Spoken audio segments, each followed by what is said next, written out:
દિગ્વિજયસિંહ ગોહિલ છે તેમણે આપઘાત કર્યો છે, શું છે કારણ?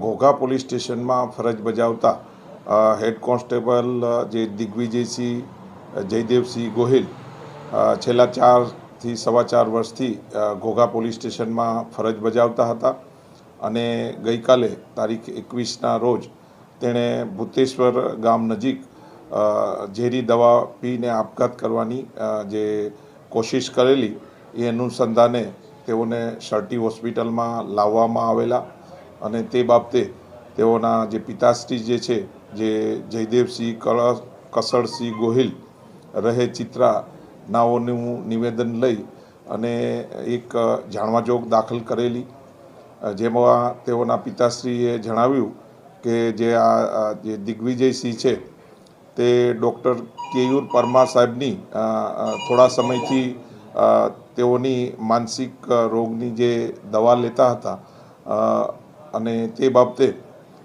તેઓની સારવાર ચાલુ હતી અને ગઈકાલે આપણે ઘોઘા પોલીસ સ્ટેશનમાં આ રીતની જાણવાજોગ દાખલ કરેલી અને આજે હેડ કોન્સ્ટેબલ દિગ્વિજયસિંહનું જે મૃત્યુ થતાં તેઓના પિતાશ્રીને બોલાવી અને તેની એક્સિડન્ટલ ડેથ લેવાની કામગીરી હાલમાં ચાલુ છે.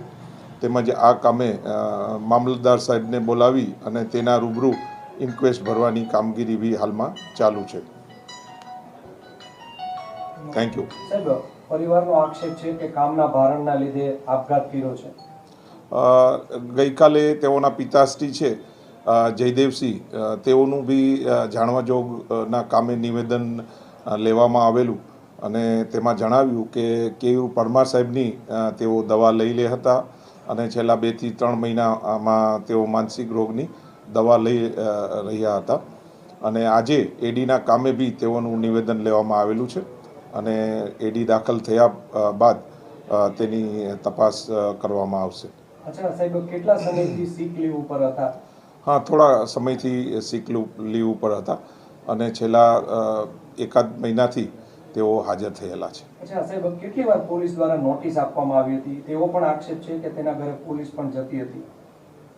એ બાબતે બહુ માહિતી નથી, પણ હાલમાં તેઓના પિતાશ્રીની બી પૂછપરછ કરવામાં આવી અને એડી લેવાનું નિવેદન લેવાનું કામગીરી ચાલુ છે. પણ એ બાબતે બી જો કોઈ એવી હશે તો એડીના કામે તેની બી તપાસ કરવામાં આવશે. ચાલુ ફરજ દરમિયાન આપઘાત કર્યો છે, ટાઈમ શું હતો? ગઈકાલે જે ઘોઘા પોલીસ સ્ટેશનમાં પીએસઓની ફરજમાં હતા અને તેણે ઝેરી દવા